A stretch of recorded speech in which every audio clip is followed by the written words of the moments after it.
Pendekatan pembelajaran dapat diartikan sebagai titik tolak atau sudut pandang kita terhadap proses pembelajaran yang merujuk pada pandangan tentang terjadinya suatu proses yang sifatnya masih sangat umum. Di dalamnya mewadahi, menginspirasi, menguatkan, dan melatari metode pembelajaran dengan cakupan teoritis tertentu. Metode pembelajaran adalah cara yang dilakukan guru untuk menyampaikan materi atau bahan ajar kepada peserta didik. Metode pembelajaran juga dapat diartikan sebagai cara yang digunakan untuk mengimplementasikan rencana yang sudah disusun dalam bentuk kegiatan nyata dan praktis untuk mencapai tujuan pembelajaran. Strategi pembelajaran adalah sebagai suatu pola umum pembelajaran yang tersusun secara sistematis berdasarkan prinsip-prinsip pendidikan, psikologi, didaktik, dan komunikasi dengan mengintegrasikan struktur, urutan kegiatan atau langkah pembelajaran. Metode pembelajaran, media pembelajaran atau alat peraga, pengelola kelas, evaluasi, dan waktu yang diperlukan agar peserta didik dapat mencapai tujuan pembelajaran secara efektif dan efisien. Model dapat didefinisikan sebagai suatu contoh konseptual atau prosedural dari suatu program, sistem, atau proses yang dapat dijadikan acuan atau pedoman dalam rangka memecahkan suatu masalah atau mencapai suatu tujuan. Dalam pembelajaran matematika, ada beberapa macam model pembelajaran. Salah satunya model pembelajaran kontekstual atau contextual teaching and learning. Pembelajaran kontekstual merupakan konsep belajar yang beranggapan bahwa anak-anak akan belajar lebih baik apabila lingkungan diciptakan secara alamiah. Belajar akan lebih bermakna jika anak mengalami sendiri apa yang dipelajarinya, bukan sekedar mengetahuinya. Pembelajaran kontekstual teaching dan learning atau biasa disingkat dengan CTL diartikan sebagai suatu konsep belajar yang membantu guru menghubungkan antara materi pelajaran yang diajarkan dengan situasi dunia nyata peserta didik. Model CTL merupakan model pembelajaran yang mengarah pada pembentukan kecakapan hidup. Dengan pendekatan tersebut juga diharapkan peserta didik mampu menghubungkan antara pengetahuan yang diperoleh dengan penerapannya dalam kehidupan sehari-hari. Menurut Departemen Pendidikan Nasional, model pembelajaran CTL memiliki 7 komponen utama. Yang pertama, konstruktivisme. Konstruktivisme merupakan landasan filosofis model pembelajaran kontekstual, bahwa pengetahuan dibangun oleh manusia sedikit demi sedikit melalui sebuah proses. Kemudian yang kedua, menemukan atau inquiry. Inquiry merupakan bagian inti dari kegiatan pembelajaran berbasis kontekstual. Inquiry artinya proses pembelajaran didasarkan pada pencarian dan penemuan melalui proses berpikir secara sistematis.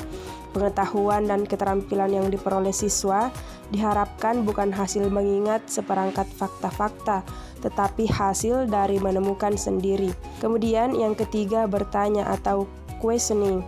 Bertanya merupakan strategi utama dalam pembelajaran berbasis kontekstual. Bertanya dalam pembelajaran dipandang sebagai kegiatan guru untuk mendorong, membimbing, dan menilai kemampuan berpikir peserta didik. Kemudian yang keempat, masyarakat belajar atau learning community.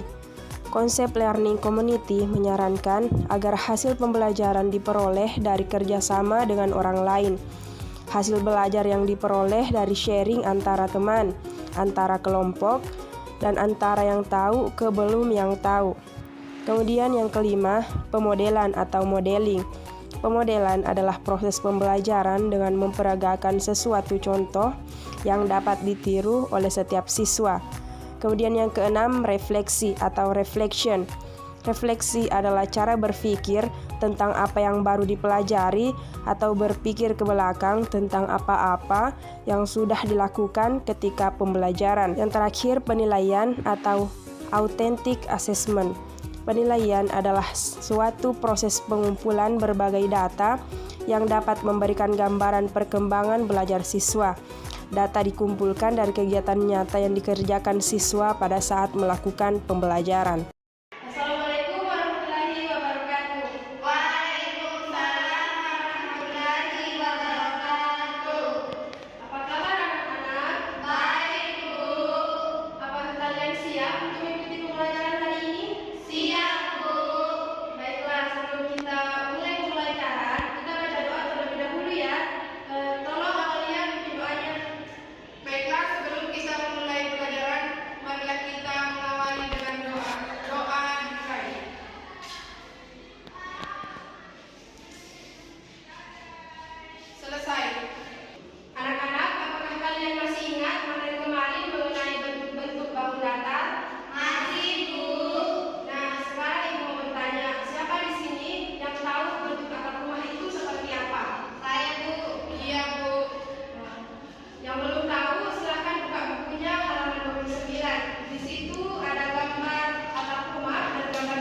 Kelebihan dan kelemahan model pembelajaran CTL. Kelebihan pembelajaran CTL yang pertama yaitu pembelajaran lebih bermakna dan real. Artinya, siswa dituntut dapat menangkap hubungan antara pengalaman belajar di sekolah dengan kehidupan nyata. Kemudian, kelebihan pembelajaran CTL yang kedua yaitu pembelajaran lebih produktif dan mampu menumbuhkan penguatan konsep pada siswa karena pembelajaran kontekstual menganut aliran konstruktivisme, yakni siswa dituntut dapat menemukan pengetahuannya sendiri. Selain memiliki kelebihan, pembelajaran CTL juga memiliki kelemahan. Kelemahan model pembelajaran CTL yang pertama yaitu siswa yang berkemampuan tinggi akan mendominasi kelas dan siswa yang memiliki kemampuan kurang akan menjadi tidak percaya diri. Kemudian, kelemahan model pembelajaran CTL yang kedua yaitu peran guru tidak nampak terlalu penting. Karena dalam CTL ini peran guru hanya sebagai pengarah dan pembimbing, bukan sebagai pusat informasi.